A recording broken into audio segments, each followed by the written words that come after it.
Peace, folks.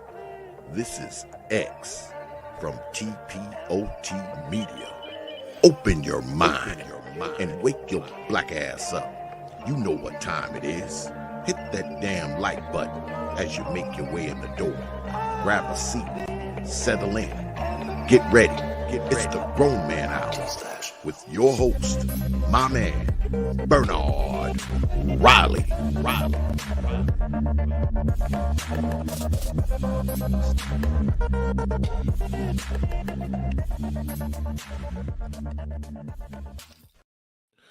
What's up? What's going on, everybody? We're definitely going to get into what you see in the main topic. We're definitely going to see what you get in the main topic. Dr. Umar Johnson was talking about how and why he doesn't like the term pro-black. We're going to pick apart whether or not it's a contradiction or two in there. We definitely going to get into that. But I got a number of things slated, number of things on the table for you. So let's get ready to go. Excuse me. Let's strap on in. Let's get it. Where you at? Oh, you got plans. Don't say that. I'm sipping wine in a robe. I look too good to be alone. My house clean, pool warm. I just shake smooth like a newborn. We should be dancing, romancing in the east wing, in the west wing of this mansion. What's happening? I ain't playing no games. Every word that I say is coming straight from the heart. So if you're trying to lay in these arms, I'ma leave the door open.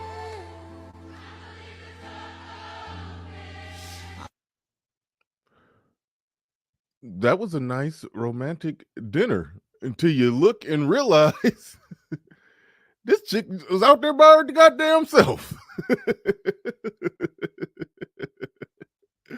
What's going on? Shout out to everybody in the building. Shout out to the Mac the Trucker. Shout out to Emmett Perry. Shout out to eBlack TV. Shout out to Nobility at Best says that's news to me. Shout out to Excalibur says salute, brother. This was some funny stuff. Somebody sent me this video here, and I had no idea why he sent it. I had no idea. I was like, why are you sending me this? I was just watching. I'm hearing, I think that was Bruno Mars in the background, out on a yacht being served some salmon or whatever. You know, I don't eat that much fish. Probably should. Get rid of pork, eat fish. Yeah. Trying to get off the pork. But anyway, this chick is out there, paid money, okay?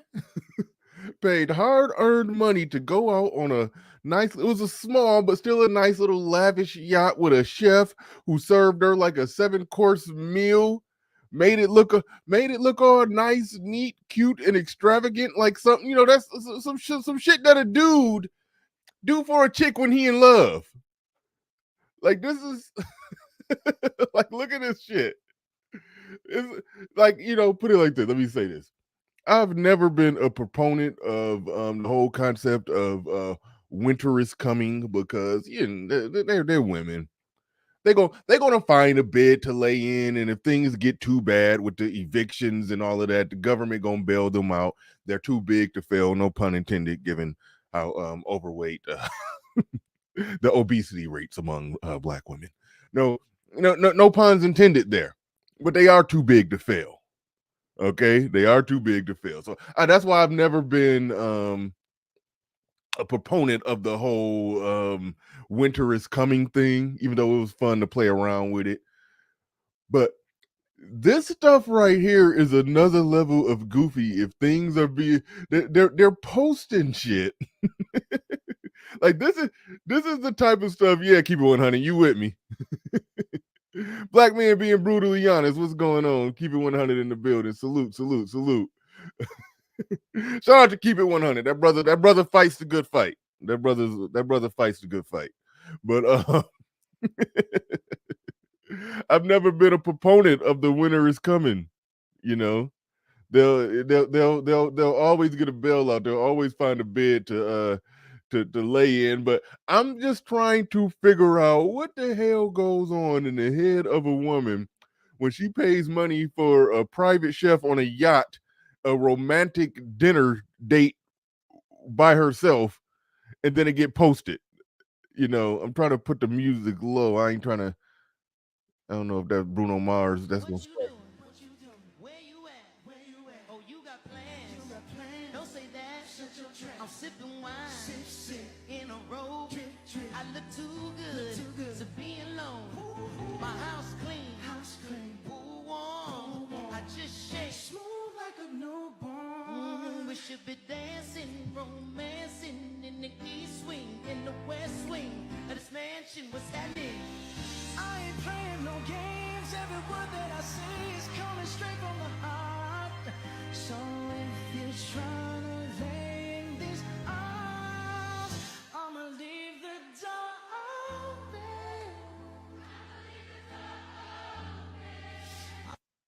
Man, that to me that looked about as sad as a dude on a nice romantic outing out on a yacht with his sex doll. Like that do look about that sad. Yeah, the Mac the Trucker said winter ain't coming, but it's a cold summer. That's probably about accurate. That's probably about accurate. Winter ain't coming, but it was a cold summer. Put it like that. Yeah, that's probably more accurate. Because truth be told, like the evictions after the pandemic and everything, the she session as they called it, where a lot of women's jobs got took and whatnot. It is some truth. It is some truth in the idea, the notion, and the concept. Like some of y'all probably did receive some messages from chicks you used to mess with, and it's stuff that I don't even like to get into because people I know be listening to the stuff. But I had to block a couple chicks coming out the woodwork. It's like it was a moment. It was one situation. Damn it, I don't want to get into, but I know she was down bad. I hadn't talked to her for years. I'm a happy man right now. I'm a happy man right now. Like I said, I mentioned my woman. This woman love my dirty draws. I'd be damn some stragglicious chick from the past come up and I even let her halfway into my life. Not even halfway. Not even an eighth. Not even a 16th. But yeah, that shit happens. That shit happens, and you got to slam the door on chicks. You got, like, for real. So it did. The Mac the Trucker said he got a hey truck driver message. Yeah, so it was a moment. If you were somebody who was out there and messed with a lot of chicks, not that I was messing with that many chicks, but it was a brief moment. It was a brief moment where you could kind of see that, okay, yeah, it's getting bad out here for them chicks. But they didn't find my bed to lay in. But I'm like the chick that it's two in particular. I'm sure they did find the bed.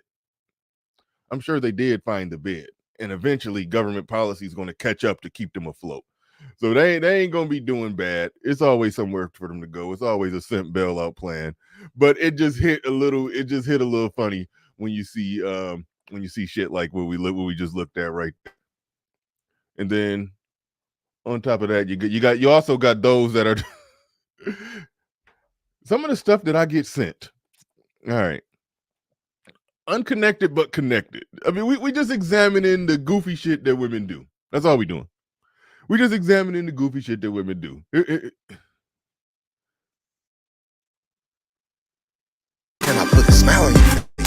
Sexy. Come on, let me put a smile on your face. So sexy. Put a smile on your face. I can't make Come on. You feel sexy. Can I put a smile on your face? Sexy. Come on, let me put a smile on your face. So sexy. Drake telling you to go. What the hell is going on? What the hell is going on? I be looking at this. Like when Dave Chappelle was like, they should have never gave you niggas money. They should have never gave you niggas the internet. They should have never gave you niggas Instagram, TikTok, Twitter. They should have never gave it. They out here squatted up. They out here squatted up. Yeah, GC. I'm just gonna go and delete it from the from the beginning. I started to edit it out. It's the stuff you could do to edit out the music and whatnot. So I'll probably either just delete this part right at the beginning of the show. I mean, right at the end of the show, I'll just delete this part. It's things you could do. But these chicks out here squatted up in boy clothes, like they ready to go take your woman. Like that's what they about to do. They ready to go take your woman. This is this y'all competition right here. This is the competition.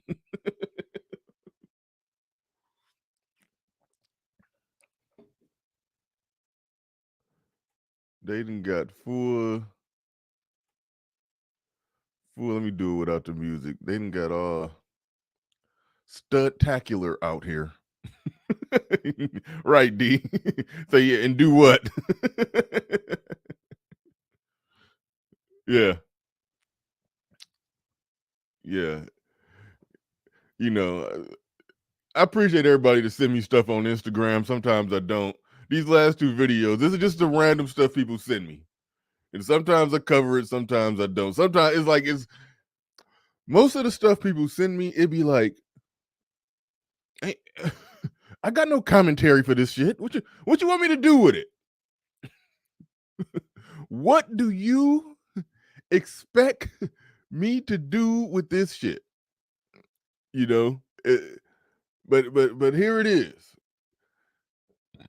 Here it is. Somebody sent it to me. I think that was RW that sent it to me. I think RW sent me this one. Shout out to RW. I think I saw you in the chat room. Y'all be sending me stuff where it'd be like, what am I going to do with this? Now, truth be told, the comment section to these videos be more interesting because see, some people, they actually look at it for example, like people who be switch hitting and transing and all of that, like it's something that got to be competed against. Like I remember I heard a woman say that that women, they're competing against trans, they're competing against the trans women too. I'm like, what? Like, no, the fuck you not. Not if you want me, you ain't in competition with the trans.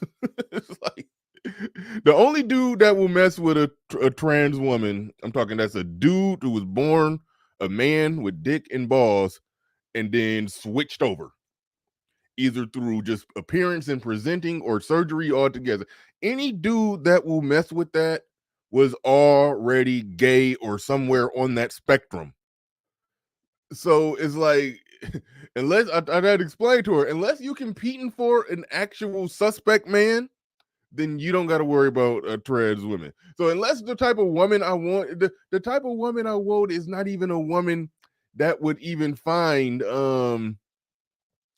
like if you a woman and you find, look at this shit. If you a woman and you find a chick with the same same lineup as me, if you're a woman and you find that attractive, then chances are you ain't a woman that I'm trying to mess with. And I can mess with a chick that like girls, but she got to like the same type of girls that I like. Don't get it twisted. I can mess with a chick that like girls, but she got to like me and her got to have the same taste in women. If that's your taste in women, I won't know part of that. So it's like but the comment section be goofy. It's like you could tell people are psyops. You could tell that you could tell they are looking at this shit as normal. You could tell they looking at this shit as normal. And it's wild. And it's being engineered practically from the ground up. The way that people just look at this shit as normal is being engineered from the ground up because you got shit like this.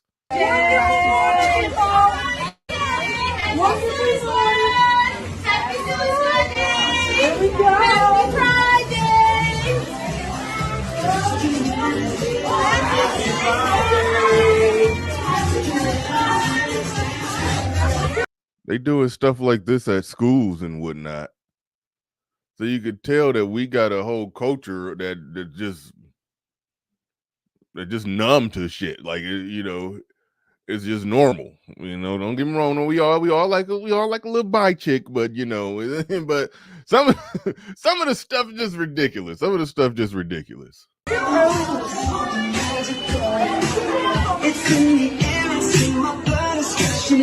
How do you get all the teachers in on it? Like, how do you do this at a school and you get all the teachers in on it? Every single adult is in on it. Oh yeah. Give me my rainbow flag.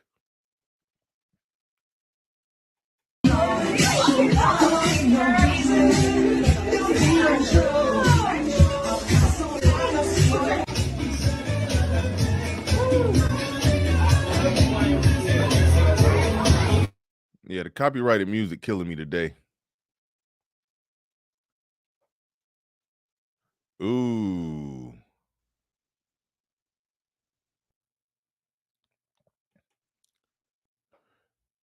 Hood Server said, I don't tolerate any lesbians I recognize as a trap. Nigga, there's a threesome that you will accept. There's two bad bitches I could put in front of you that you will engage in a threesome and they're gonna be in the same bed with you licking on each other. You're not gonna see one of them lick the other one and say ew and kick them out the bed. Like, cut it out.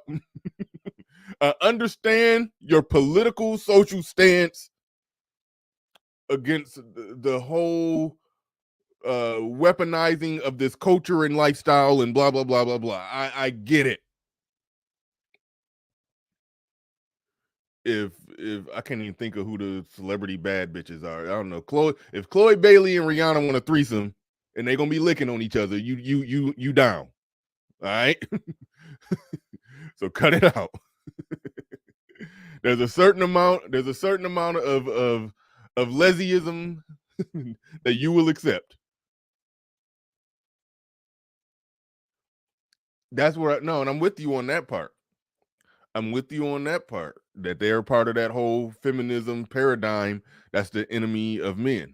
I get that. I'm with you on that part. But that's where somebody could probably poke and prod and find some contradictions that, you know, somebody could be, you know, on the conservative leaning side of things and against at the death.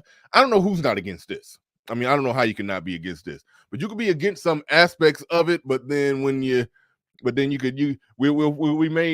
could poke and prod and probably find us a contradiction because there's certain aspects of it that we'll accept if we're talking about two hot women licking on each other. But all right. Sir Tice in the building. Shout out to you. Do appreciate you coming on through, putting something on it on the super chat, and do greatly appreciate you. He says, what's your thoughts on this being shoved in schools? Also, did you see yesterday Biden put the flag, the pride flag above the U.S. flag, violating the federal statute at the wow. I didn't even see that. That's wild. That's wild. Key 100 says I have the war for the most threesomes. The conservative says he cut the tree from the root. I respect the strong stance. There's a certain amount of hot bi chicks that they know they can't get kicked out the bed. I'm not as strong as you, brother. And let's not just pretend like threesomes just fall out the sky. I mean, it's a rare event. Like, I mean, like, damn. I mean, but anyway. But I think we all agree that this is some nonsense. Right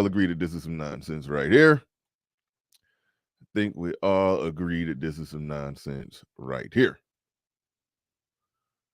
Shout out to Sir Tice. Look like he's putting a link in there to that. Yeah, I didn't know nothing about that. But moving right along. All right. The video I'm about to show y'all, this is one that I've been sitting on for a while. This is one that I'm been sitting on for a while. This is one. It's a sad and very funny video. That, you know, my commentary on it is skewed because I don't per se like. I don't like what I'm seeing here. What I'm about to show y'all. But the shit is funny, and we got to talk about it. It's funny and horrible at the same time. For the first time after 30 years. It said, met my pops for the first time after 30 years. Meeting my pops for the first time after 30 years. Christopher? Huh? Oh, shit. I ain't seen you in like, what, 30 years? When you was a baby. Damn, nigga. I owe $300,000 in child support. You ain't getting shit.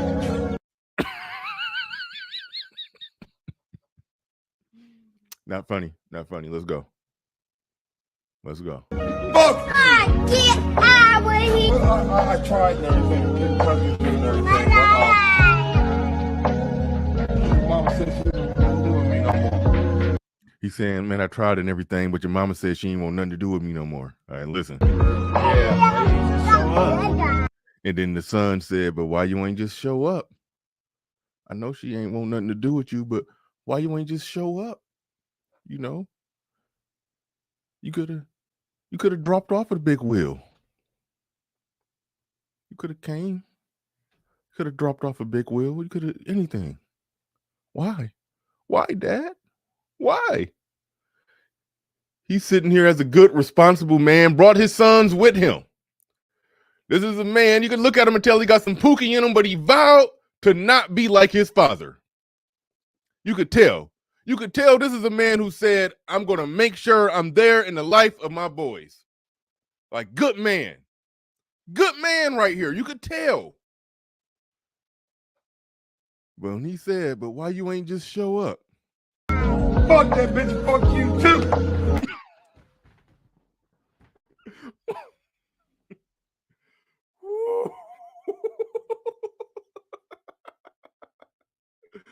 Horrible.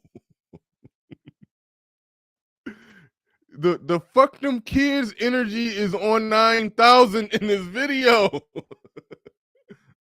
I don't approve this message. I don't.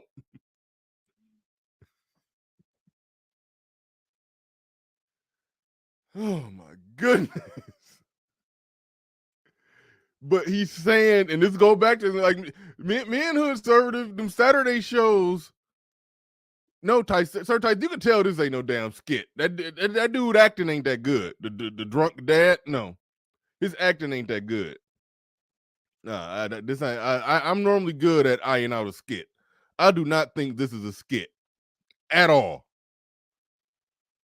Y'all think this is fake? Y'all tripping.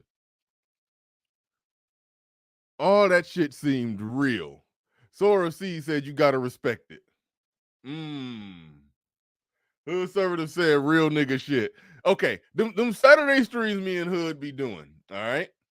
Them Saturday streams me and Hood be doing. We was breaking down how with a lot of men, if they're not with the woman, if they don't love that woman, they can't love the kids. It could be something in some men that it don't apply to me because you know I'm the dude who fought like hell and was like thousands of dollars afterwards to get custody of my sons. You know, that's me. So whatever that gene twitch or whatever that is in some men is not in me. But in some men, if they don't love that woman, they can't love that kid. The kids are an extension of her. If she didn't say it fuck me, then I didn't say it fuck the kids. It's some dudes operate like that. And I'm just now coming to terms with that. I'm just now coming to terms with that. Me and Corey, I remember Corey Holcomb said it. Me and the Conservatives have done, I think, at least damn near 2 shows on the concept. But let's listen to what he's saying in this part right here. Boy, you ain't getting shit. Hold on. Fuck. Not the you ain't getting shit part. I tried and everything, didn't touch it and everything, but Mama said she didn't want to do with me no. All right, that part right there. Let me make sure I put the headsets on and hear it just right.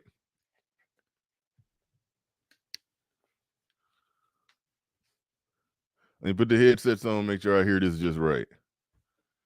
Hold on.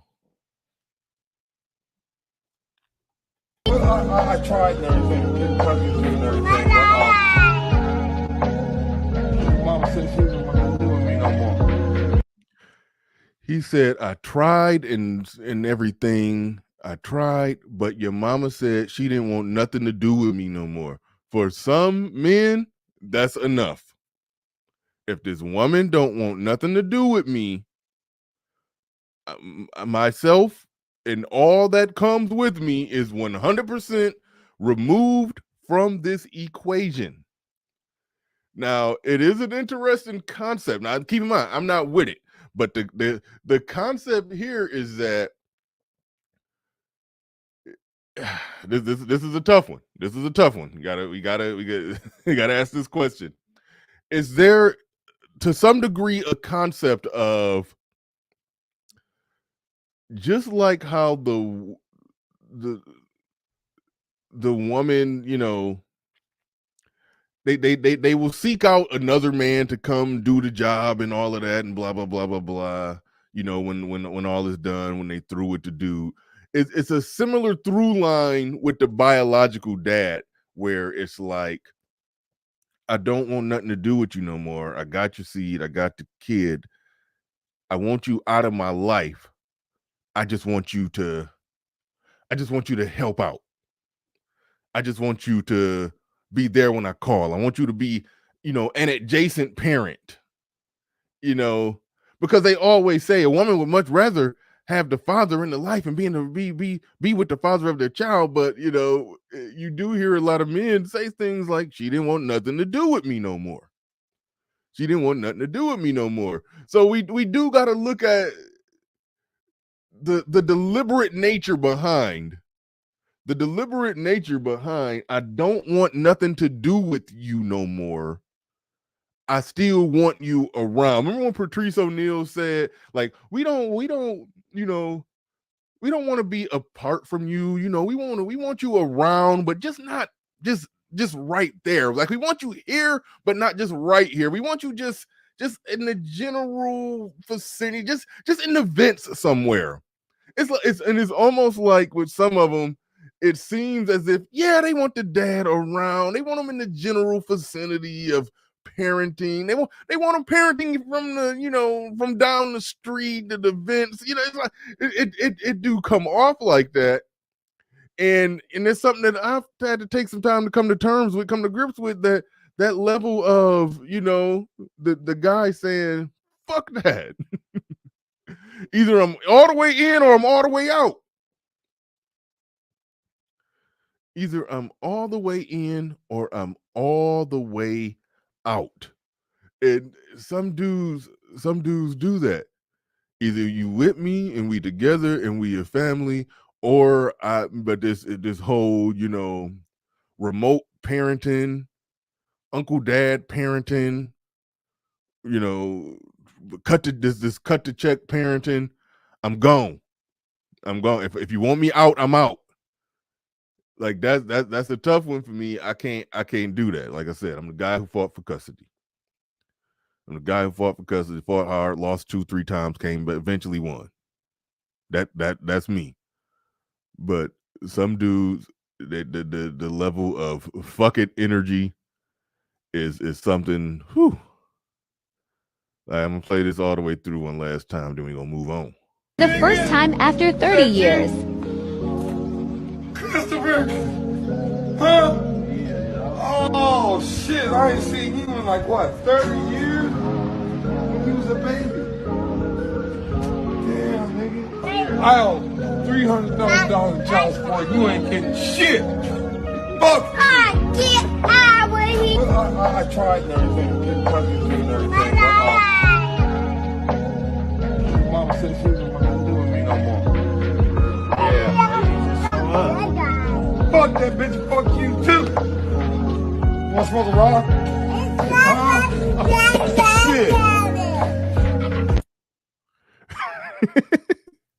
All right. Sad but not funny. Sad, you know. Funny but not funny. You ain't getting shit. Out $300 child support and you ain't getting shit. Like, oh no. No. This man showed up looking like he's about 35 years old with his own kids. He ain't trying to get no child support. He just wanted to hug. He just wanted to hug and just wanted to hear you explain why you wasn't there. That's all he wanted. He could have gave the man his hug. He could have gave him a hug and a fake sorry. High five the grandkids and then went back on the porch and started drinking. He could have did that. She ain't want nothing to do with me, so fuck her and fuck you too. Oh man, that's the funniest not funny shit ever. I agree with you, Nate. That is terrible. I don't got the Corey Holcomb clip in hand. I don't have the Corey Holcomb clip in hand. I wish I did. Hell, it might be easy to find. Let me give it a shot. I'll give it 30 seconds. That's a lot to type out, though. Hold on. Let's see.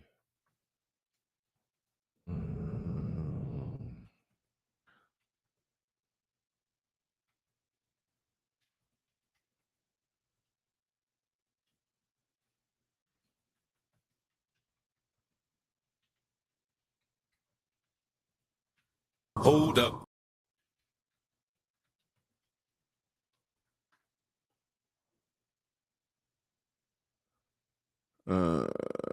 Nope, that's hard to find.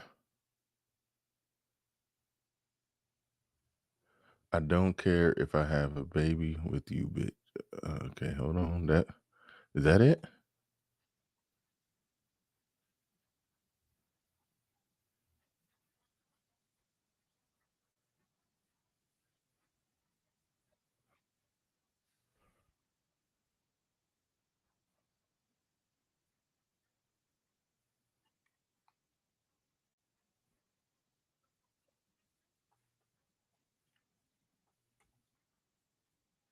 That wasn't a clip. It had a lot. I found a clip. That wasn't the right clip. It had a similar theme.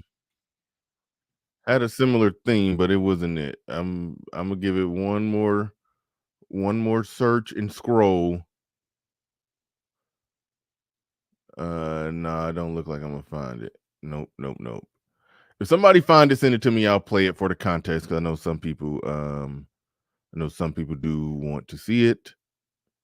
Oh, nope, that ain't it. All right, I can't find it. I give up. I give up. But shout out to everybody in the building. Make sure y'all hit the like button. That lets people know that y'all in here. That lets people know that we are in the building. Do appreciate each and every one of you. Before we get into the main topic, I do have to got to cover one more thing. This was going to be the main topic today, but this is something else. This is from our dear friend, our dearly departed, emasculated friend Dwayne Wade. No, just playing. I mean, you be. No, okay, hold on. Bro, I'm listening. I don't know how I'm always in pop culture, man. Yeah, you and Gabby. Well, my wife. Your wife. Because she made the comment about you and her split 50-50. Yeah, let's get into that. Can you get into that? Can you clarify what you mean? Because that's very unique. That's very unique. And I don't know if I've ever heard of a situation, especially a married couple. Yeah. I don't care, we dating. Yeah. That thing might be, hey, I got the movie tickets, you get the popcorn and the candy. Yeah, if we take us out to dinner, you leave the tip, you do the valet. Yeah. But she's like 50-50 household, and I think she kind of explained it. But I got you here so you can explain it. You know what I was saying? I was like, you know what's crazy? When you have it's think pieces that's going around the world about me and my wife. Right. And I haven't given no color to this. Right. But it's think pieces going around about me as a man. Right. And I'm like, make that man make his wife spend 50-50. What kind of man is that? So I thought the same thing too, D. With I ain't gonna lie. You thought the same thing? Yeah, when you make up after, how you gonna make that woman pay? He got all that cheese. He making her pay 50. All right, so let's talk. All right, now Shannon Sharp, a simp. If he sees that situation and he think that Dwayne Wade is making Gabrielle Union do anything, clearly there's something in women about women or just about the public optics of that situation that he's not grasping. Because anybody who's properly paying attention know damn well that ain't a situation where D Wade is making somebody do something like that. What he said right there, how he gonna make that woman pay 50%? That comes from the school of women are made of sugar and spice and everything nice and can do no wrong. And that comes from the school of women are made of sugar and spice and everything nice and can do no wrong. And they can, and there's no way that he, if something is going wrong, something don't sound right, it's D Wade's fault. It's the Wade's fault. It's the man browbeating in some way, shape, or form, imposing something on a woman who's a helpless, hopeless victim. That he came at it from that angle, from that school. But those who are in the know that it was more of a situation where, her paying 50-50, that it's more her grabbing her nuts in the same way that a man gonna grab his nuts. And what I mean by that is, even if a man with a woman and she makes more than him, and she thinks she about to pay for everything in the house and run shit like that. Now, if you got your collar popped on some pimp shit, okay, then maybe. But for the most part, most men, I think, are going to be like, no, fuck that. You ain't about to pay for everything and lord this shit over me. Fuck that. I don't care. You can make 10 times more than me. We gonna live in a house at my means or whatever we got. I'm putting 51% on this shit. I be damn. You being here waving your dick around on me, like, but I looked at her saying that 50-50 and I knew that was the angle on it, and this shit about to confirm what I already knew. About it. Talk about it. So the whole 50-50 concept, right? Okay, so I understand what 50-50 means. Right. 50-50 means that everything in life, you got your half and I got my half. Right. And we're gonna put this shit together and try to make 100. Right. Okay. We buy $200 worth of groceries, you put in 100, I put in 100. That's how 50-50 goes. That's how we look at it. That is not how our relationship works. All right? We don't everybody put this shit together and try to make 100. Right. Okay? We buy $200 worth of groceries, you put in 100, I put in 100. That's how 50-50 goes. That's how we look at it. That is not how our relationship works. All right? We don't everybody think 50-50. They think, hey, if he getting a sandwich, you got to put 50% on that. Right. He got 100, 200, whatever people think I got. Right. That's not how it works. Right. 50-50 in our household is, first of all, let's say I have 20 to 50 responsibilities. Right. And my wife have 20 to 50 responsibilities. And when I say that, that means she has a mother, she has her sisters, she has her dad, she has a lot of things that she's responsible for. Right. You know what she does? Right. She pays 100% of that. Right. You know what I do? I pay 100% of my life. When our life come together, my wife is a working actress who spends time away from the family to go work, do our job. Build. Right. We decided together, because I think I said one time we was in Miami. All right, now let me back up before we get to the money shot that proves everything that I said in my initial commentary on this.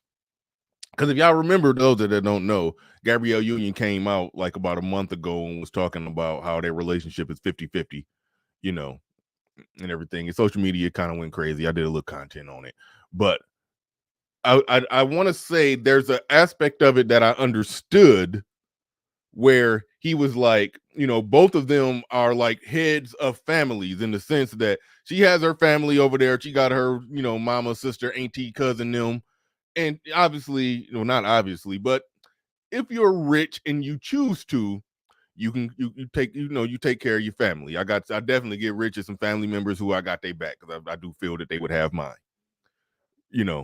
So there's that. So she take care of hers over there. He take care of his over there. He got his mama and them, his, pops. He got brothers. He got sisters and whatnot. He hope they both separately do right by their family. That's what they do. But far as all their stuff, far as the stuff that they got together, her family is 100% her responsibility. His family is 100% his responsibility. But all they stuff together, they come together and decide it together and work together and get the finances going on together. Like there's some logic and reason behind that makes sense. But this is the part where, like you said, all these think pieces on him. All right, I joined the think piece club. This is the part where we about to see how is something deeper and more rooted going on with the whole thought process and pathology behind her that exposes, she's just a masculine chick like we assume. We decided together, because I think I said one time we was in Miami, I said something about it being my house that I paid for. My wife looked at me, she was like, you will never say that to me again when it's something that we share. And so my wife was like, that when we moved to LA, I got half on it. You will never say my house again. Wow. Now, y'all remember how I just said how men operate, how the rules with men: don't ever move into a woman's house. Don't ever let a woman be able to say this her house and you live in it. Don't ever let a woman be able to do that. Gabrielle Union is giving Dwayne Wade, her man, her husband, her everything. She's giving him that same damn energy. Like, I be damn you get to talk like a man.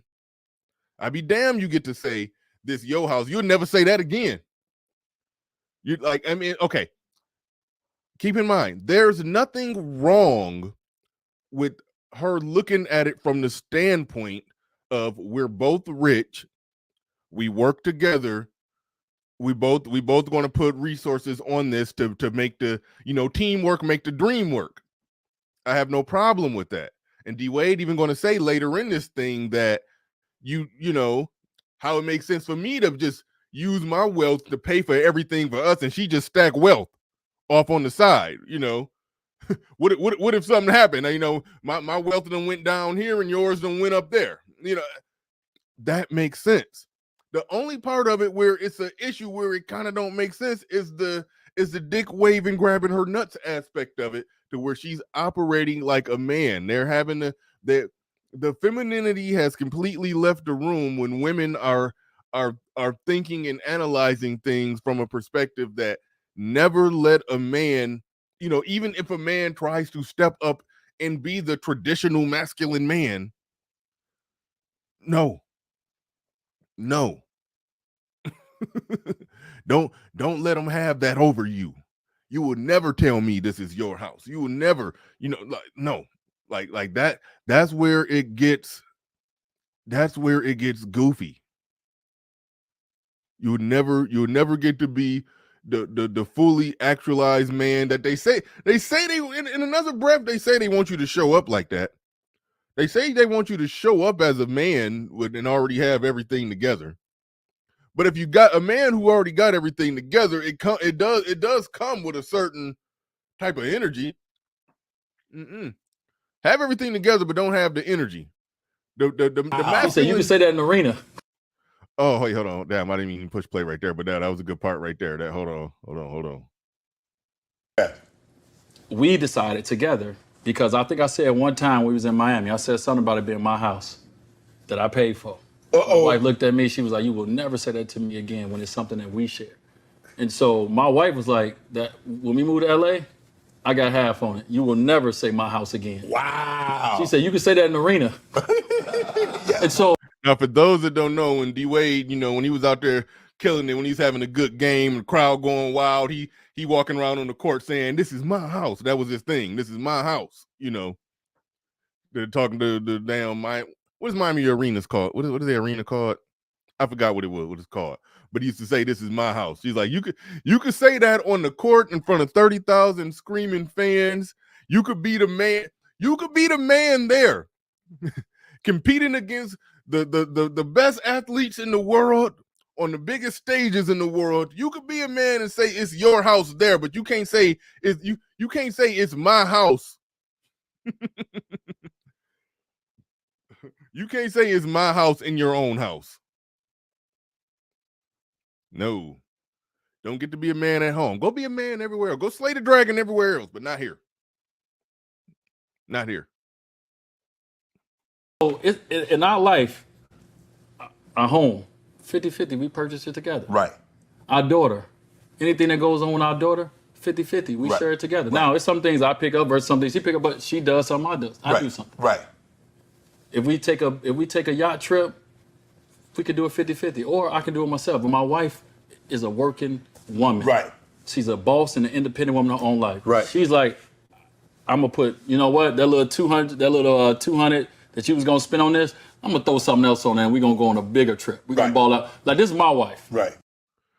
Like that's competing.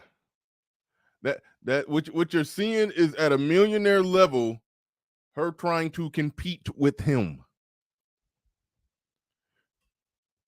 You know, can you just let something slide by, Hood? Just let something slide by. I heard that, but that's not the topic today, all right?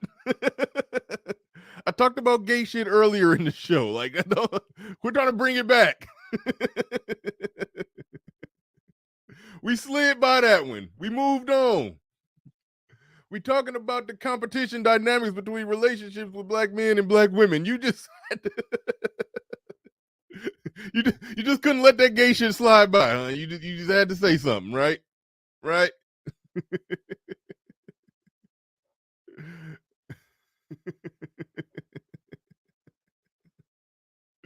Oh man. Oh man.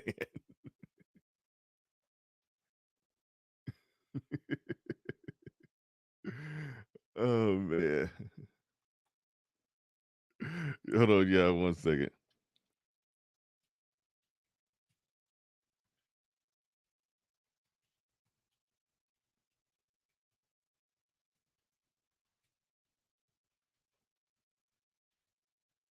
But they are who we thought they were, and we let them off the hook.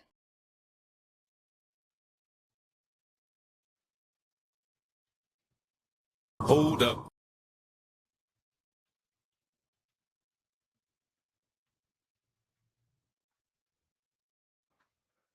It's morphin' time. All right. All right. All right.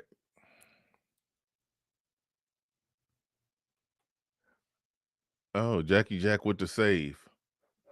So they actually have a daughter together. She's a toddler. Okay, see, Hood, they were talking about their actual daughter with the chromosomes of a human female. That's who they were talking about. Okay. They wasn't talking about their daughter who I hope he takes up basketball. I hope they let him play in the WNBA. That's my wish. I support trans women in sports. If we get to see some Dwayne Wade genetics dunking on them chicks in the WNBA, I support the movement. I do. I am rooting for that. I am rooting for that. All right, here we go. Let's get more into it. About to get into the main topic real soon. Bear with me. Right? Like, I don't know about y'all, but I like having a wife that's like, that's cool, you can do that. The house we live in, thank God, in Hidden Hills, nice house. Right. Whatever millions. We could have had a nice house on my 50% too. Right. It'd have been nice. Nice. She was like, no, let me put something else on and let us live a little different. Oh, yeah, they got a little bigger. So what's embedded into the 50-50 conversation, even though it get kind of goofy and it get kind of stupid. No, my bad. I forgot. I didn't even realize Kenneth Williams in the super chat. Thank you very much for that super chat. Do appreciate that. Appreciate you putting 5 on it. What's embedded into the 50-50 conversation, and I think this is how most men operate. This is how men should operate. It sounds like Gabrielle Union at some level operate and think like that. Like Steve Harvey Book, act like a lady, think like a man. I think she embodies that. I think she does actually embody that. However, here's the deal. The way that men should operate, the way that's a goddamn woman with a that's a woman with a beard. Interesting. Okay. The way that men should operate, it don't matter. And this conversation came up on my show before when we was talking to a woman on here. If you make 75,000 and she makes 75,000, I'm good with y'all living off a $75,000 a year lifestyle. That actually makes sense. Something happened to one of the incomes, y'all still afloat. Both of y'all are making money to combine for 150,000. Y'all shouldn't live right on the edge of that 150,000. What if something happened to one of the incomes? That's the point that the chick was making. That's why she said she'll never go 50-50. Understood where she was coming from, but the fact of the matter is, whatever that man's income is, that should be the lifestyle they live. That's how men should operate it. That's how men should operate and manage it, even if she's contributing income to it. Now, D-Wade is about to explain quite well why he wanted her to contribute some income to it. And in these modern times, D-Wade, even though he's the guy, who put his son in a dress and has little control over his woman, he's going to admit he has no control over her and what she say and what she do. It's he in these modern times, he's right about what he's about to say right here. In these modern times, he's absolutely right about what he's about to say right here. Probably share 3 things in our life that we 50-50 on. Right. Everything else, I'm 1,000%, and she's 1,000%. Right. And so we decided that certain pieces of our life we would share in it. But D-Wade, that works for y'all. Well, why does it matter if it's 75-25, if it's 85-15? That's your life. Why everybody is so consumed what goes on in everybody else's household when their household effed up? Well, listen, that's a whole nother story. And that's just the word. I don't lose no sleep. They're like, oh man, you see that D-Wade make his wife? I was just joking. Listen, I wish I could make I don't make my wife do anything, first of all. Right. If I could, we wouldn't be in the headlines all the time. I'd be like, will you stop talking? When you say, yeah, she be, you know what I'm saying? My wife is. She gonna respond. I talk about on this show, the part that he was going to say that was going to make sense. And you're right, Keep 100. Stop telling your business then. I hate to throw stones and hide your hands. That's sort of what they said is kind of adjacent to that. How they tell all their business and then say, why everybody in my business? I hate that shit too. People are going to talk about and analyze ideas and concepts, and if the celebrity is the backdrop of the concepts because they put themselves in the forefront, so they become the backdrop of the larger conversation about how people frame their lives and what makes sense and what don't make sense. And then that happens. If you don't want to be the backdrop of that, shut the hell up. And he just explained why he can't not be the backdrop of that, because he can't get his wife to shut the hell up. She's going to say something. She's going to run her mouth. She's going to assert herself into some type of controversy. And he literally just said he has no control over her. He literally just said it. I have absolutely positively no control over her and what she does. Like, he came to here to sit down with Shannon Sharp and came with an energy of, I'm about to set the record straight and clear this shit up. But he's really just confirming more of what a lot of people already thought. That, that you got technically no control over the situation. She do what the hell she want to do. And the whole 50-50 thing was just her way of just grabbing her nuts and making and competing and being ultimately masculine. But there's an aspect of it. There's an aspect of it that he's going to get into. I don't got it exactly in order. There's an aspect of it that he's going to get into that actually makes some sense. Now you say something, you get out of pocket with us. Listen, my wife had this microphone way before I did. Y'all been watching Bring It On for a long time. Right. She been bringing it on for a long time. So now you've been watching Bring It On for a long time. A lot of people don't know that she's like 10 years older than him. She was like his childhood crush, and then when he got famous and got rich, he's like, I'm about to finally go get her. I think go get her while she's 40, and while he's 30 and making millions in the prime of his life, he's gonna go get the chick that he had a crush on when he was 15. But okay, all right, go ahead, do your thing. So, like, when she say 50-50 and people take a clip of it, yeah, I understand. Like, I listen to all the think pieces. I laugh. I'm like, ooh, okay, that's a point right there. I get that, but that ain't how we live. But I understand your point. I respect D Wade for that. He basically saying he be listening to all this content of people analyzing, breaking this shit down, and talking about his life, and he'd be like, okay, that's a point right there. I see that, but right there, no, that's not how it actually go. And he seemed to be a good sport about it. He ain't butthurt about it. He seems to have somewhat of a healthy understanding that our shit is put out there. We're celebrities, people going to talk about it, and it is what it is. So he gained a man who we don't have much respect for gained some respect in that one. D Wade listening right now, probably. Look at it in this little interpretation that you're 50-50 everything. Right. No, it don't work like that. Right.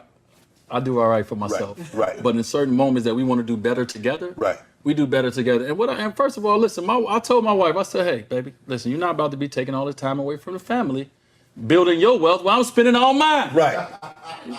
Well, I don't know where they do that at. All I know is, what I mean, she come home and be like, yeah, put stuff like that in the banner. That's what I was saying.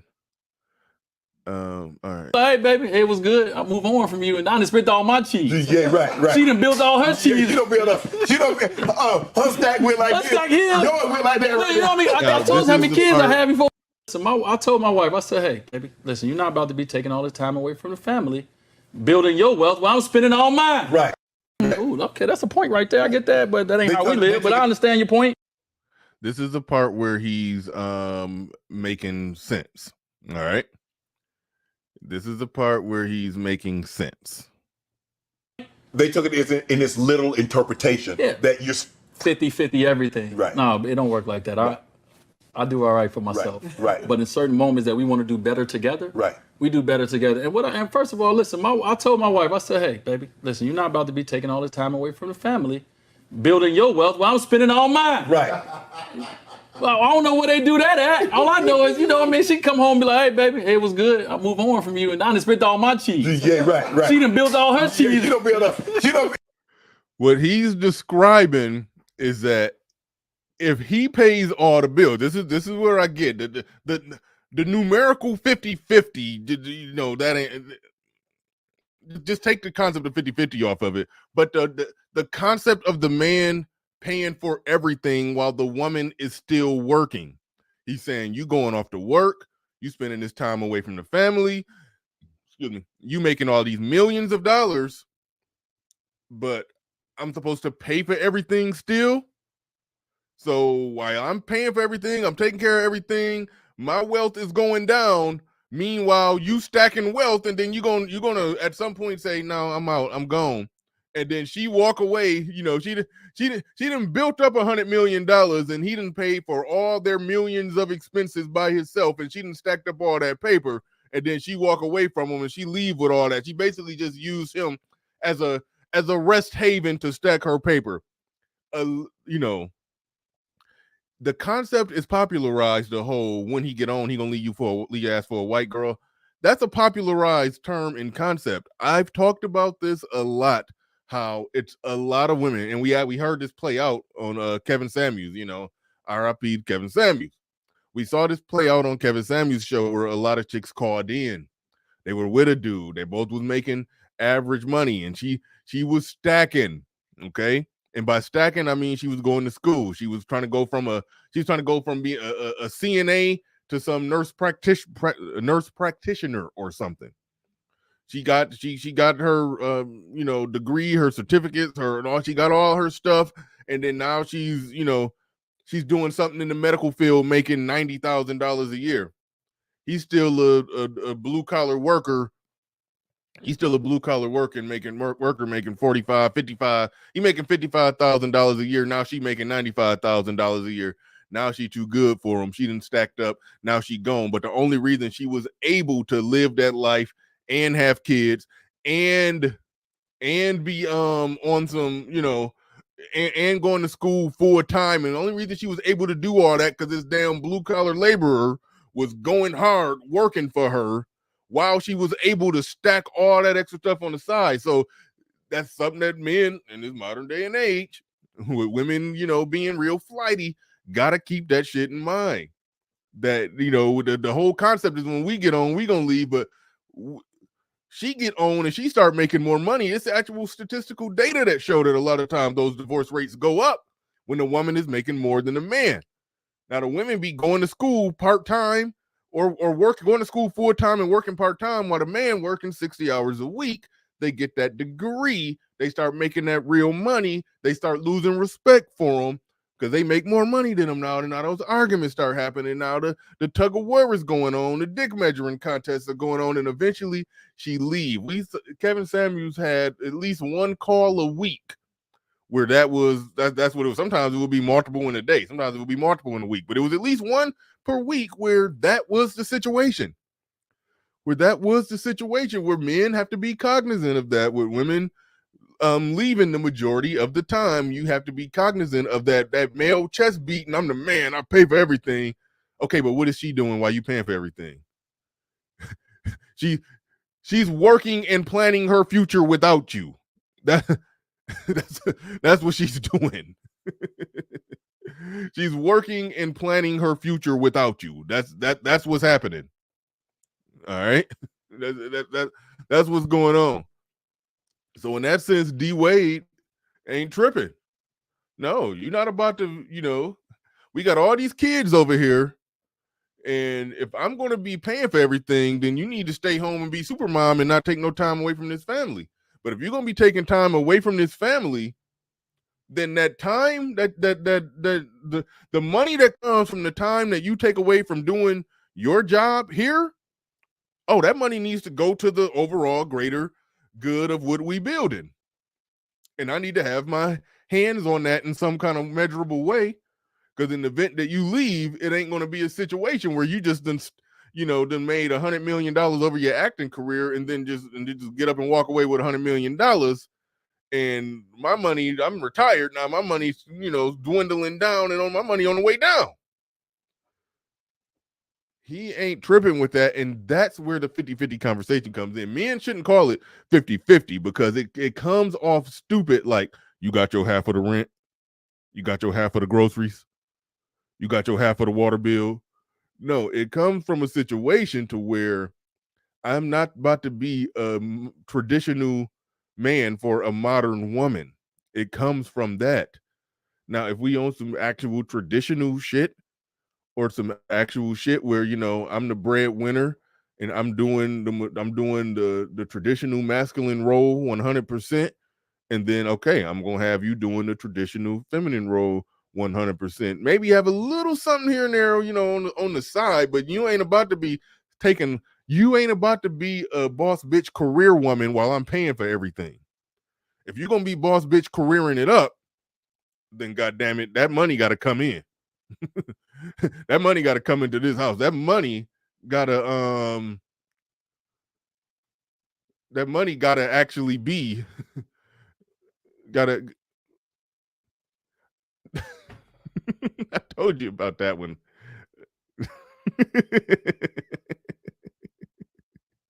It's an inside joke. It's an inside joke. Don't worry about it. I had it. Got an inside joke going.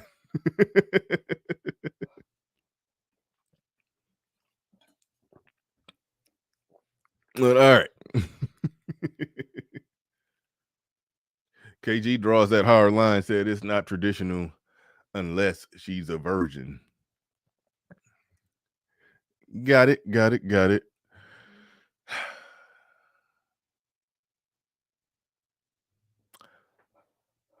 I wish we lived in that world. I'll just say that much. I'll just say that much. I wish we lived in that world. I'll say that. Put it like from a functioning society standpoint. Yeah. That'd be that. Yeah. You know, in a world where 30% of the men are 30% of the men are virgins, and then when they do actually get out there, like, I mean, put it like this: these men ain't getting no ass. Obviously, they 30, they're looking to settle down. They ain't trying to get a rotation going. They can't even get one woman. They looking to settle down. Who and what they settling down with? Who and what? They gonna settle down with a chick that's probably ran through. Probably not gonna respect them because you wasn't out there slaying pussy. Okay, that's a whole nother debate. That's a whole nother debate. Like, you've been a loser your whole life. Well, I'm gonna respect you now. Been a loser your whole life, and you want me to respect you now? No. They're gonna be on some. That's not how it work. They're gonna be on some. No, that's not how it works. But all right. But I think I covered all of.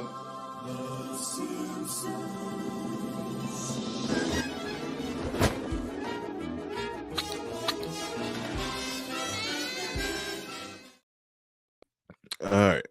D Wade was on Mount Sentmore right there. D Wade was definitely on Mount Sentmore.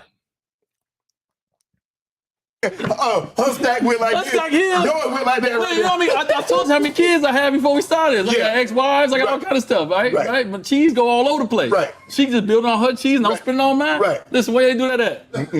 You know, that's that. They don't do that the way. That's the yak talk. Yeah. You see? Yeah. No. Don't cop a plea, because I actually felt what he said right there. Don't cop a plea, because I actually felt what he said right there. He don't put a dent in that bottle. You know what I'm saying? Oh, now I ain't do this by myself, though. I had a little swing every once in a while, but you hit that thing about 4 times. So everybody think 50-50 means that, hey baby, I'm gonna go get this sandwich. You got $10 on it. Right. Come on, y'all. Y'all gotta be. Come on, man. Like, y'all gotta stop this. Y'all gotta stop this small thinking, man. Right. I'm glad you cleared that up. But she did. She's like, I signed the prenup, because what he had before he met me is what he had before he met me. Now, what we accumulate together, that's what we got. But that's what we rock with. Yeah. And what? All right. So there are some things that he said in this that, where I agree with Dwayne Wade. There's some things he said where I understand where he's coming from. The parts that not that agreeable is the parts where it wasn't even nothing that he said in explaining it. It was the things that he said that was telling about her. The things that he said that was telling about her. She want to put her money on it for the same reasons, basically for the same reasons that a man want to put his money on it, because a man don't want to give a woman leverage and power over him. She don't want D Wade to feel like he got leverage and power over her. So she's on some no. My money is going on this thing. I'm putting my money on it. You ain't about to own, run, control shit over here.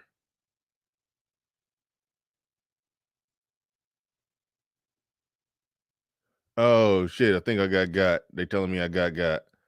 All right, let me get that down then. Let me get that off the screen.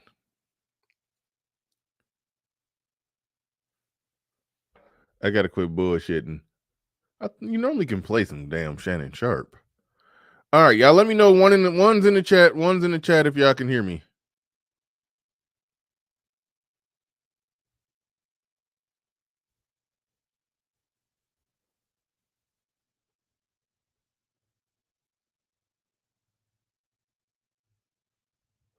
One's in the chat if anybody can hear me. Let me know when I'm back.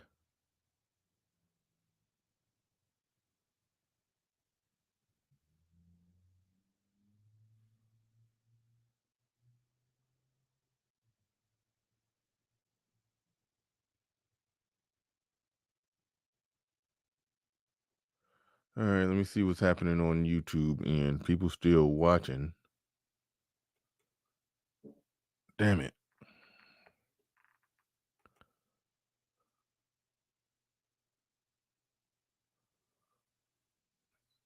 All right. I can still see me, but nobody's getting ones in the chat. Okay, there it go. All right, I think I'm back. I think I'm back.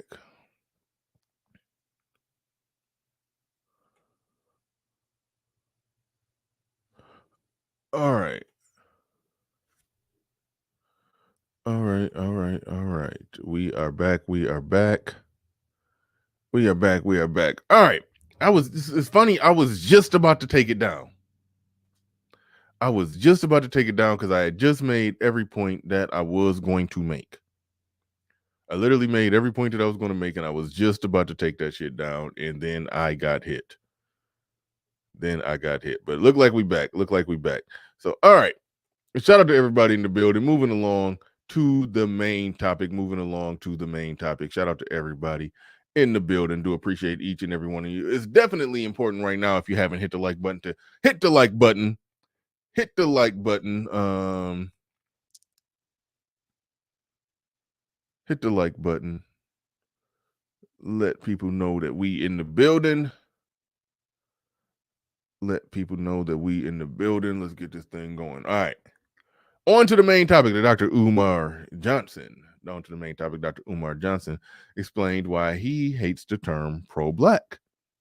There was some points made there, but we're going to get all the way into it.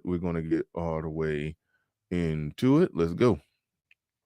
Of a pro-black person. I hate the term pro-black because I never heard of a pro-Mexican or pro-Jew. This is how messed up we are. But for you to have to define... I think there are pro-Mexicans and pro-Jews. I just think they just don't use that kind of lingo. They just go and do stuff that's pro themselves or pro their group.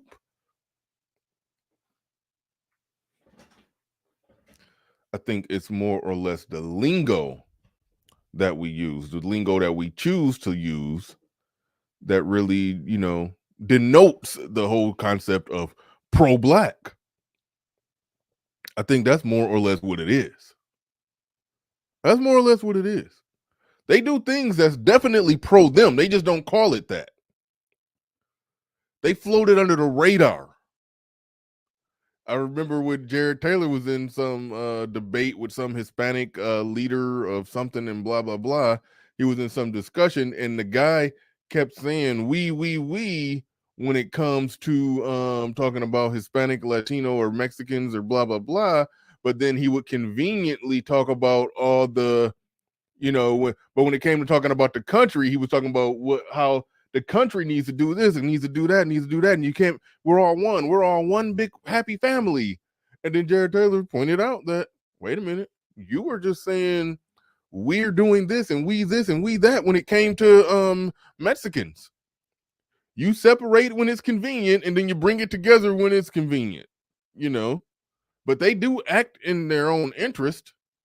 They just don't call it something. They just try to be more covert. You got to listen carefully to catch them when they're being pro-Jewish or pro-Mexican or pro-whatever. A black...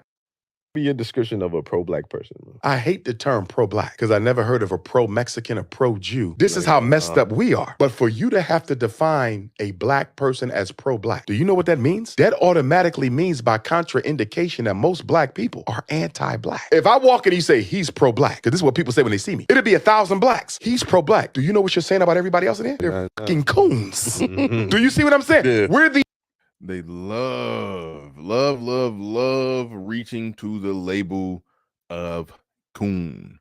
Anybody who don't wear their label or identify their blackness in the same purview or context that they do, they define that as coon, which means that they're trying to own the full brand and patent on what's acceptable black and not acceptable black, so they can be anti-black to those who don't carry their exact label and brand the way the brand of blackness, the way that they want to do it.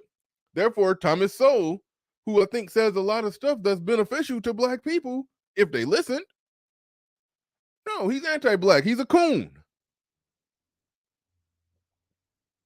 So in their own way, they're being anti-black in their own way. If black people who have other ideas of how black people will flourish, black people who have other ideas of how black people will flourish gets called a coon, that means that you get to be anti-black towards their ideas that they personally think will be best for black people. The only people where the people who are for us are the minority. Think about that. You have to describe people who care about black people as pro-black. No other group has to do that. In a large part of the reason why they have to, they get separated and segmented like that. And this is where I'm in the minority. He said the people that are pro-black are in the minority, and I strongly disagree. It's the people who wear the title loud, say it loud, I'm black and I'm proud, may be in the minority, but I think everybody holds pro-black views and sentiments, because the majority of black people are down with and cool with doing pro-blackness the way that I define it, the way that I describe what they're doing a lot of times when they're being pro-black is that they are essentially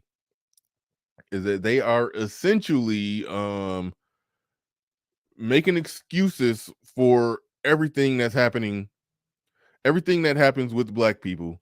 They make an excuse for it, aka spraying perfume over shit. Like I always say that when somebody is funky, they musty, they ain't take a bath, they didn't wash their ass, they want to just spray some cologne over it. They leave the house funky, they want to spray some cologne over the funk.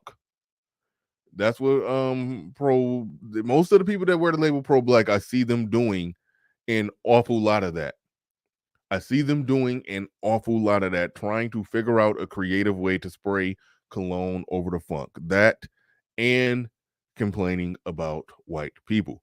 Now, there is some economics that make sense in terms of pro-black and moving in the best interest of black people. Like I said, those other communities, those Jewish communities, aspects of the Hispanic Latino community, there's aspects of the Asian community, they move in the best interest of their own group.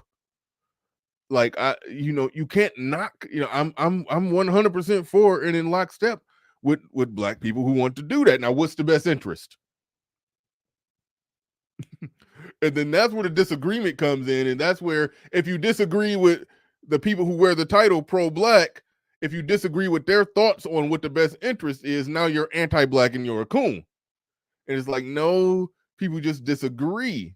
But he don't like the term pro-black because he says it's a useless term that we shouldn't have. Now, that part I agree with, but for different reasons.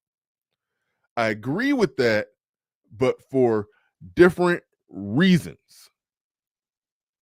You could be pro-black. There's a lot of people. There's a lot of people that I think is pro-black that y'all will get mad at me. Well, no, I'm going to name not y'all. I think y'all get it. There's a lot of black people who has a lot of criticism for black people that I still view them and see them definitely as being pro-black progress, pro-black flourishing, pro-black people doing things that make sense. Sir Tice back in the building. What's up, Salute, and shout out to everybody. What's up, Salute, shout out to everybody. Make sure I hit the like button. I got struck down. by the powers to be, by white supremacy. White supremacy struck me down, but I'm still standing. I'm still here. We're analyzing Dr. Umar Johnson's. Analyzing what Dr. Umar Johnson is saying about the term. I said your name is Toby. Kunta Kinte. Damn! Steve! What'd I say about hitting so hard, man? I'm sorry, are you all right? You sorry? I'm gonna show you sorry, man. I'm gonna show you sorry, bro. Slavery movies need outtakes. Slavery movies need outtakes. That goes back to my original statement. You have been in power. What have changed and why not? You have been in power, what have changed, and why not? And then you will start to see how powerless people are. I barely understand what you mean, because you are you saying if you would have been in power? I mean, if who's in power in this equation? That goes back to my original statement. Back to my original statement. Hold on, let me make sure I can make that a little more visible for me. He said that goes back to my original statement. You have been in power. What have changed and why not? Who are you saying is in power? Who's in power in this equation?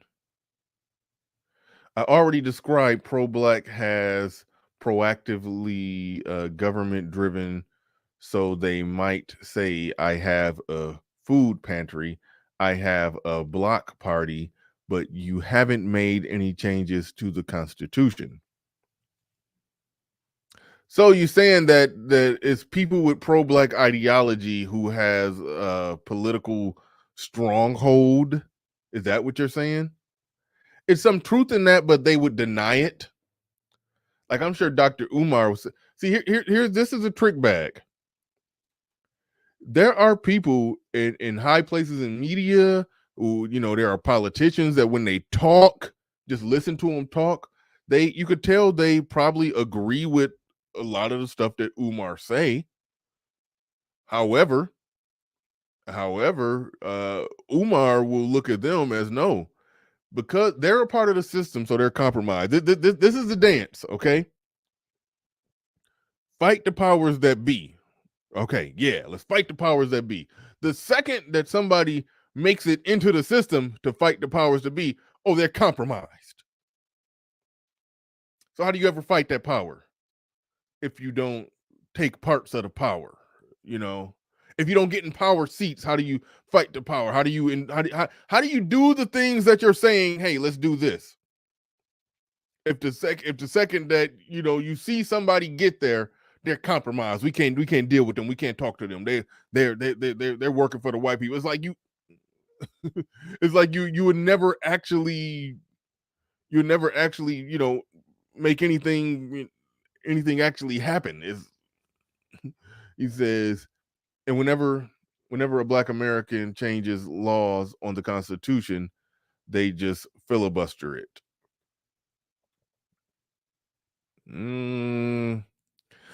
I would like for you to come up and give more clear examples of exactly what it is that you're talking about. I want you to come up and give more examples of what it is that you're talking about. My man, Sir Tice, in the building is coming up to let us know exactly what it is that he's talking about.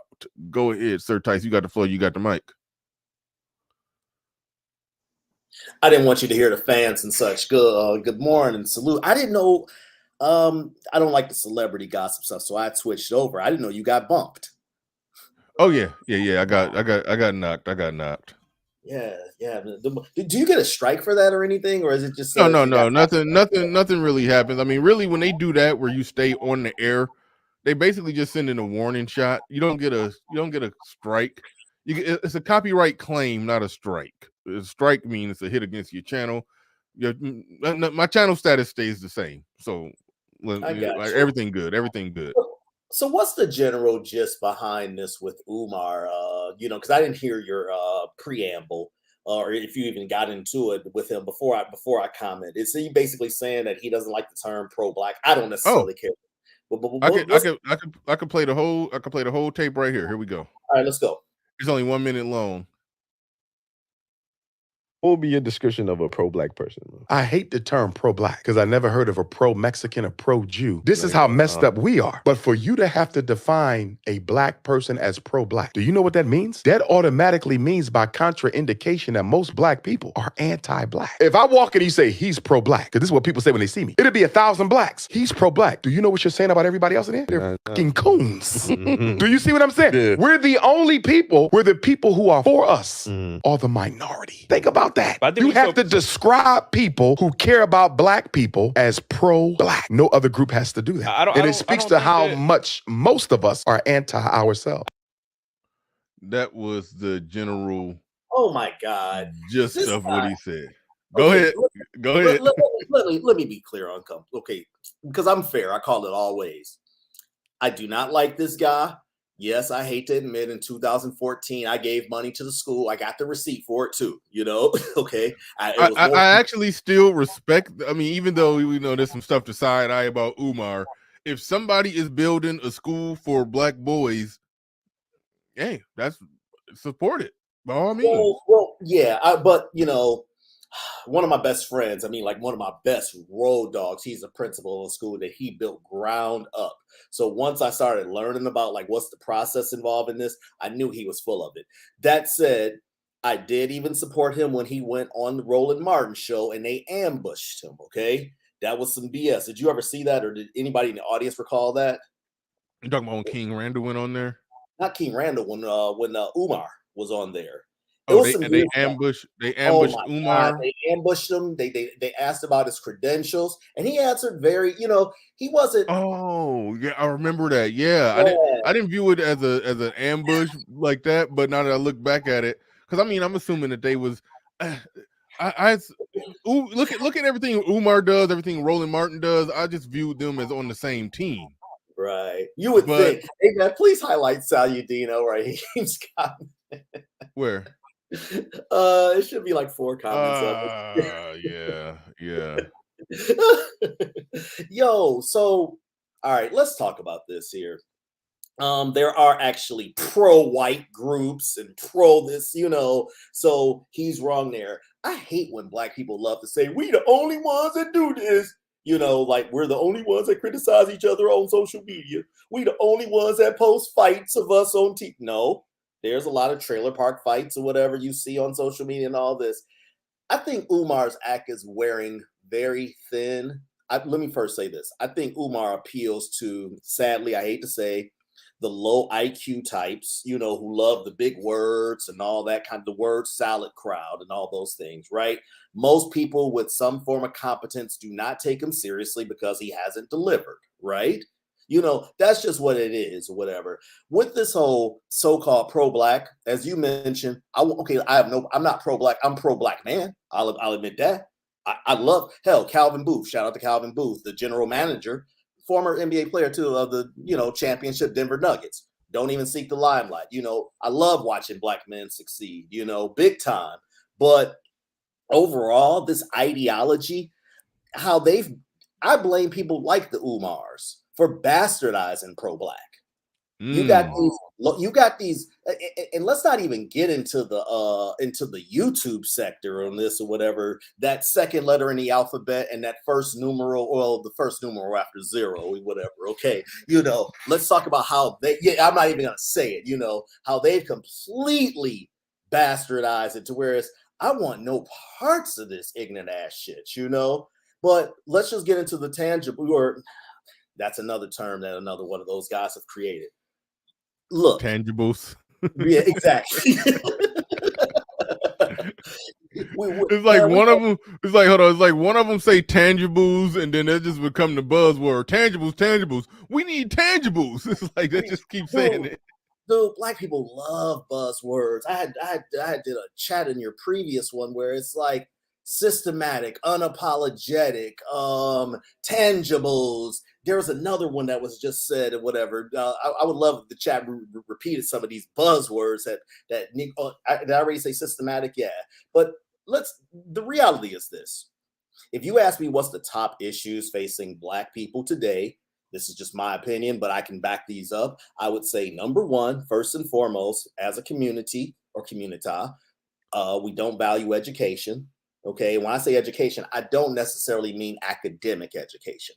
I mean learning and acquiring skills, things like that. You can be educated, be a welder, be a plumber, things like that. It's not valued.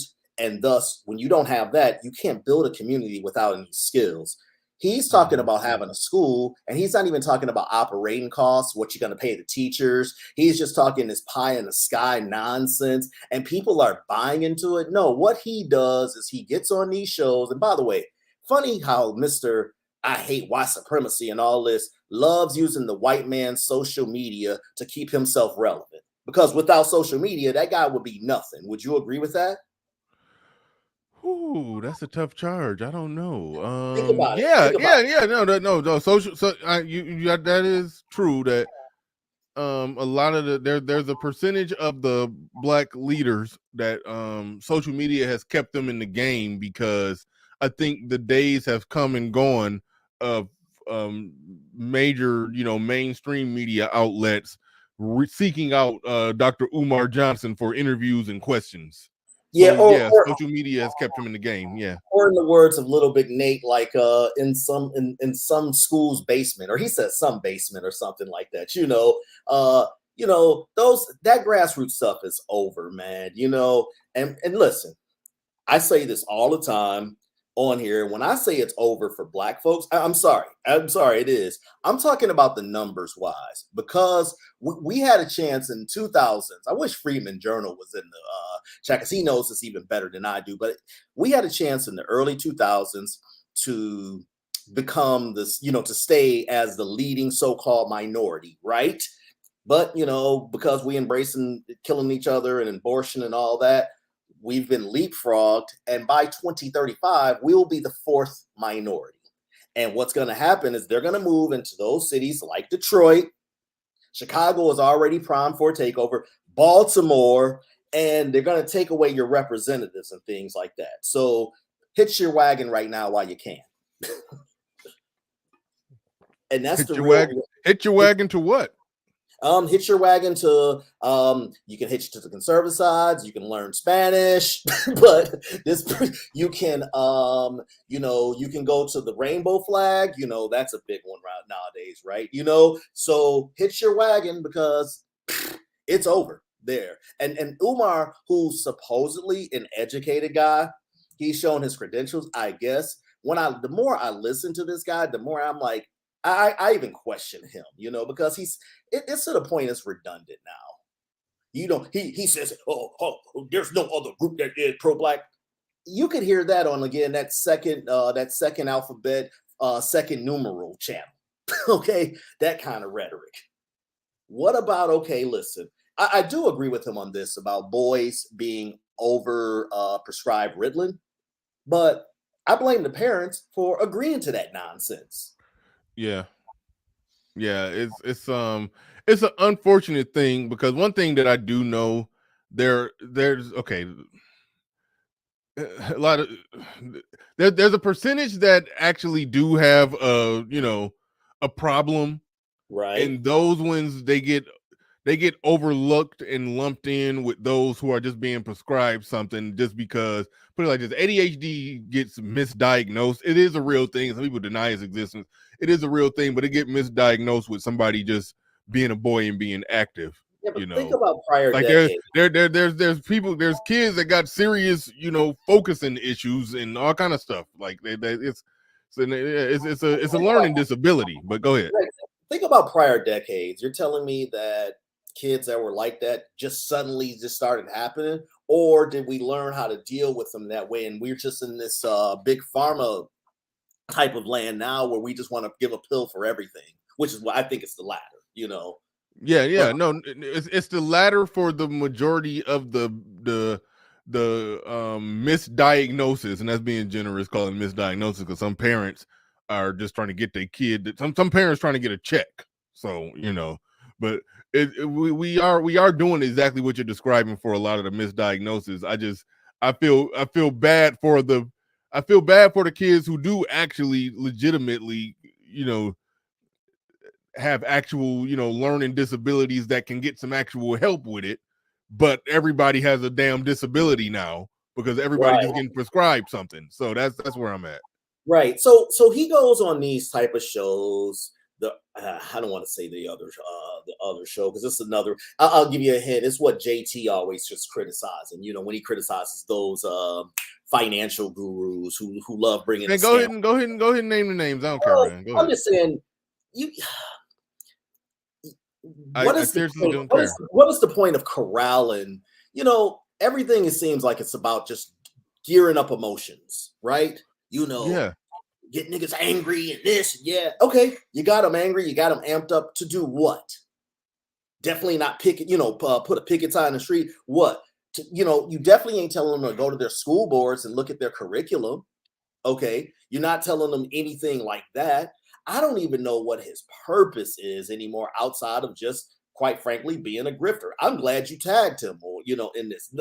I highly doubt he would ever come here, No. But the point I'm just getting at is I don't get how, like, he loves, like, what's his thing? He talks about white supremacy and he talks about interracial dating. That's, those are his go-tos. Those are the two main things that came up in the full interview. This is 2023. You have a young son. Do you think that your young son give a damn about IR? I'm not saying he goes out with white women. I'm saying in his generation, they're like, man, this is just normal. You feel what I'm getting at? Right. Yeah, they don't think nothing of it. Like it's literally it's an insignificant afterthought. The school is mixed raced and it's just a blip on the radar. They really don't think about it. He is like the guy, you remember back in the day when guys was like, well, damn, I shouldn't say Vietnam, like desert. He's the guy who's still fighting Desert Storm. How the vets would just still be in war mode or whatever on something that's long past. That's what he is, man. And it's sad. Again, this stuff just appeals to low IQ types of people, quite frankly.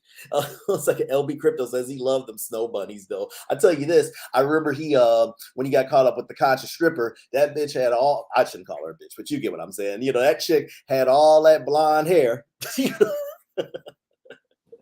Funny. Mm-hmm. And remember his stunt last year when he supposedly, air quotes, got married to 2 chicks? Like I said, this dude is a complete joke.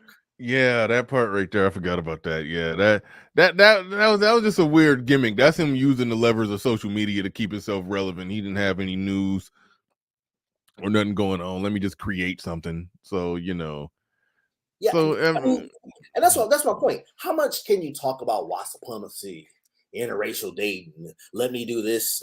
Hell, I'll tell you what to keep him in business. He should try to stop being the Prince of Popeyes, the Prince of Potato Salad, and get in shape.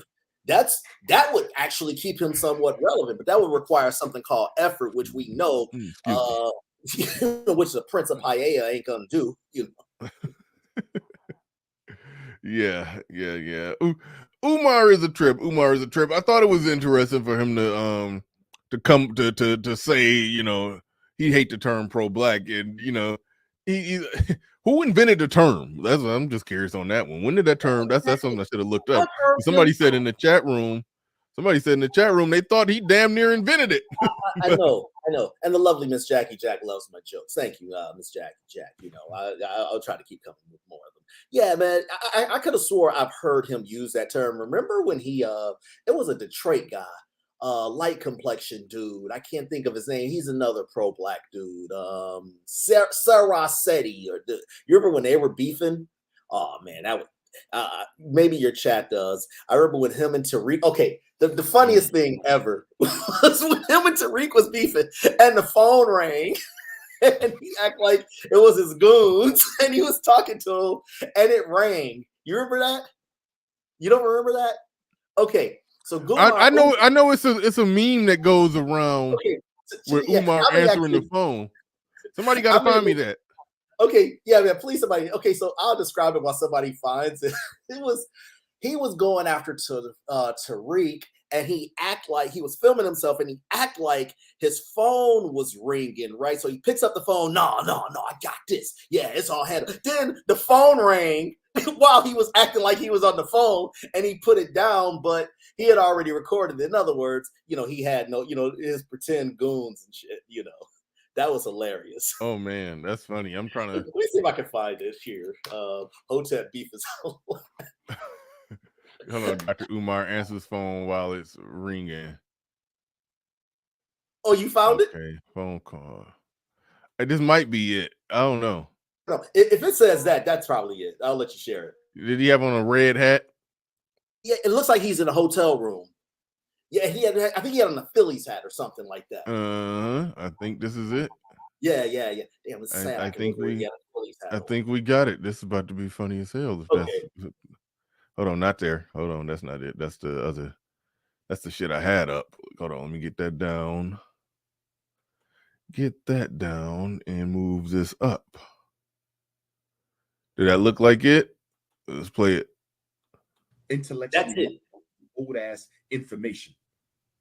Like Papa Smurf. That Papa Smurf shit ain't gonna get us nowhere. That Papa Smurf shit ain't gonna get us nowhere. You feel me? Hold on. Yeah. Nah, I got this. So that Papa Smurf.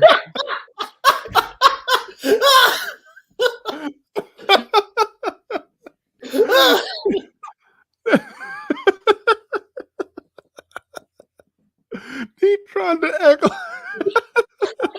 That's one of those. All right, at 11:32, I need you. I'm about to do this shit, man.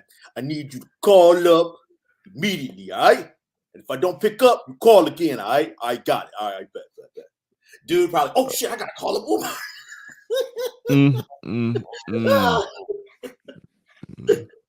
How did he even play it? Well, I know Umar. He kept riding right through that one. He ain't. You know. Let's see. That's something you gotta. You feel me? Hold up. You may want to play this. Nah, I got this. Hold on. Yeah. Nah, I got this. Hold on. Yeah. All right, they just playing it back and forth like that. I got this. I wanted to see how the acting went after the fact. I got this. He tried to act like. Well, give him credit. He stayed in character. Don't forget to follow on all social. Yeah. Give him credit. He stayed in character. He stayed in character afterward. But that was so bad. You don't. It's like, damn, I gotta reshoot this again. Now again. Pretty soon, Lou said, "Y'all ease off and he putting invisible. He's employing invisible black men that don't exist. He's keeping them employed. He's giving his imaginary goons work to do. They own payroll. Let's he's stimulating the black economy. He's employing black men. Let him work. So I don't mean to make it serious again, but I'm one part joking. I'm one part serious. So this is the guy that I'm supposed to send my son to? This guy? This is the guy that's going to educate my son?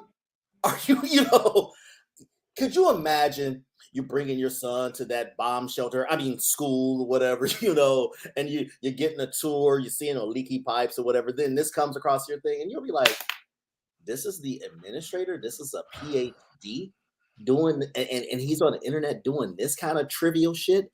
My kids don't even do this, right? Well, let me say this. Like, I respect content creation, and because there's something to that, having a big media platform and putting information out there to stir the pot of the culture of the community and get people thinking and address, ideas, concepts, and there's value in that. There's value in that. When we look at somebody like Ben Shapiro, he does that on a much larger scale.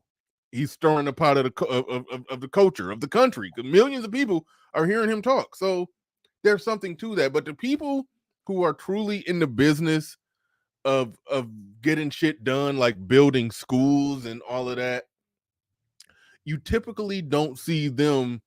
Social media isn't the main thing that they do. Not saying that they can't do it, because it's a good avenue, but you typically don't see them like that. Like, we didn't see, like, King Randall had a school before we ever really knew who he was. A lot of those people, they're doing the work. You see, they're doing the work. But if the main thing that you do is social media, and keep in mind, there's value in that. There's value in somebody being a voice for something. Jason Black will get on some stuff, or Tariq Nasheed, they get on some stuff. They may say some stuff I disagree, but understand that they're a voice for something. There's a lot of people who are a voice for something. There's people in the Black manosphere who are the voice for certain ideas, concepts, philosophies, in a movement. But the people who actually are doing stuff like building schools and all of that, you don't see them you don't see them with a major social media presence beforehand. Why? Because if social media is what you do, if content creation is what you do, then that's what you do. You're not investing the time, energy, effort into doing this other thing that you're constantly telling people that you're going to do. But that's just my thoughts. I wouldn't even call him you. And I'm not saying this because we're friends and no, I'm saying that he doesn't even have his own platform per se, or whatever. He picks up his camera and he picks up his camera and he goes on. Now let's say I'll use 2 examples and I'll go to your Ben Shapiro. Let's use Matt Walsh. Matt Walsh used to start off in his car. If you remember his car videos, right? You know Matt Walsh, the dude who goes in on the trans stuff. Bearded white guy. Yeah, come on. Anyway, he's the guy who made What Is a Woman? That dude, Matt Walsh. Oh, okay. I know what you're talking about now. Okay, so he started off in his car. Hell, to me, he's nothing but just the I wouldn't even call it political, but he's basically the Derek Jackson of rhetoric or whatever. Doesn't really have his own network per se, but just uses social media to promote himself. Now, when you mentioned about Ben Shapiro, if I'm not mistaken, owns the Daily Wire. He actually used that to build something where he employs other people. He doesn't own it. He's like one of the primary guys. He used what he built up. I think he was a columnist before he got onto social media. Most guys, most PhDs write first, whether it's Glenn Lowry, whether it's who does Glenn Lowry does his show with? Oh my God, I can't think of his name. And he's written a couple great books. Glenn Lowry and damn it, one of you guys in the chat refreshing my memory on who Glenn Lowry does his show. Really good guy, linguist guy. But most PhDs, even Cornell West, they write. Okay, Umar just talks shit. Just says basically provocative shit that. He right, man. We should be wearing our own hair, whatever, and all this, just to provoke and inflame whitey. Or I'm sorry, not inflame whitey, just to rile up Negroes. And how long has this guy been on the scene? Thank you, Danny Nightblade, John McCorder. I can't believe I couldn't think of that or whatever. But anyways, I've known of Umar since 2010. It is 2023 now. This is 13 years. King Randall built a damn school in 2. And Queen King Randall is barely 23 years old. If we're real, if you really want to compare it, I don't want to insult the brother King Randall in comparing him to that clown. Okay. I'm just saying what can be done in this period of time. And Umar, how many goddamn episodes on the Breakfast Club is this dude going to be on? God damn, man. Tell us what you really think about Umar, man. I'm just saying, man, I'm really laying this out. So now he gets on this online podcast, a pro-black or whatever and all this. Yeah, dude, that's exactly what you are, man.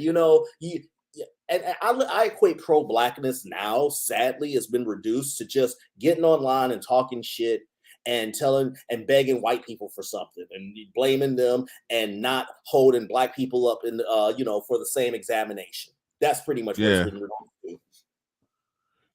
Yeah. No, that's. I'm in 100% agreement with that. So yeah, we shoulder to shoulder. You go in a little, just a little, maybe a lot harder on Umar than I do. No, I do. You got his number. I can tell you. Yeah, there's the guy who just showed up in the chat or whatever, who I'm sure got much more to say. You can get a WMD or whatever, or WMD. Nate is behind the stream. He's behind the stream because he said invisible niggas. So he's listening to it behind the stream.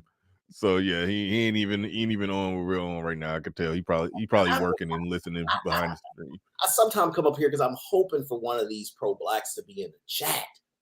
You'll get somebody talking about 1619, 400 years. I want to hear that. Jim Crow. I want to hear that kind of stuff. That might be happening a little more because little known, I wasn't going to say it. I just did it, but not too long ago. I looked at my block list and I didn't recognize the vast majority of the names on there.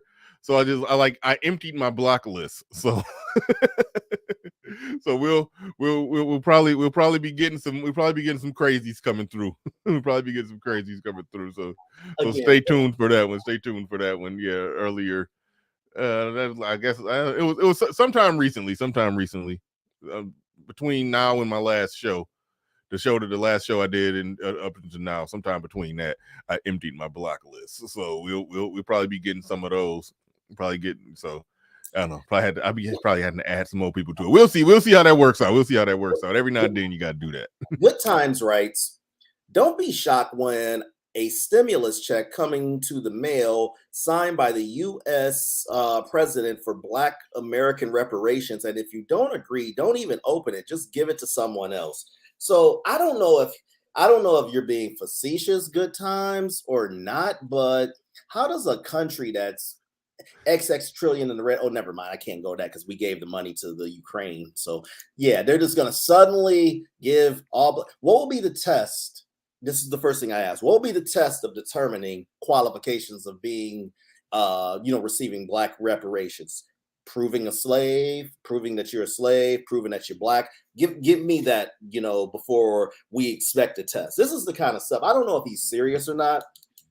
As I said to you on one of your shows before, we love to focus on this pie in the sky stuff versus things that we can actually do where we will actually see some real results.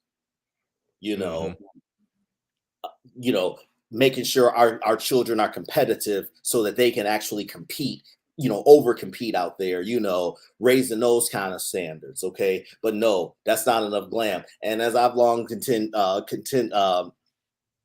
stated, if it's not land or some kind of tax abatements, they're not just giving out checks. Okay. They're not going to do that. Right. I'm sitting here choking on coffee and whatnot, but right. So damn, sorry. So we closing in on the 2-hour mark. We probably about to wrap this thing on up. I'd like to thank everybody who came into the building today. Hoop Jargon is absolutely right. Gabe A normally goes in and off the block list. It's like a little internal game that goes on where I told Theo he could block Gabe A whenever he wants, and he'll block Gabe A. Sometimes I'll unblock Gabe A, and then Gabe A will come back in the chat room on some bullshit, and then Theo will block him again. I think the last time I actually blocked him. But shout out to Hoop Jargon. You are absolutely right. Me emptying out that block list, Gabe A normally pulls right up and then does something to get blocked again. But so we'll see how that go. Dollar Washer says he don't want reparations. Bullshit. They send you a check for $250,000. You're cashing it, nigga. You're cashing it. But or depositing it or whatever, however it works. But either way it go. Thank y'all for supporting the live stream. Do appreciate each and every one of you. Do appreciate each and every one of you. We about to get up out of here. RM, stay there in the back after the show. I do gotta inform you of some things. He's called him Gabe A. Oh wow. Wow. That's a good. Wow. Yeah, that is a good one. But all right, y'all, we out of here. Peace. We gone.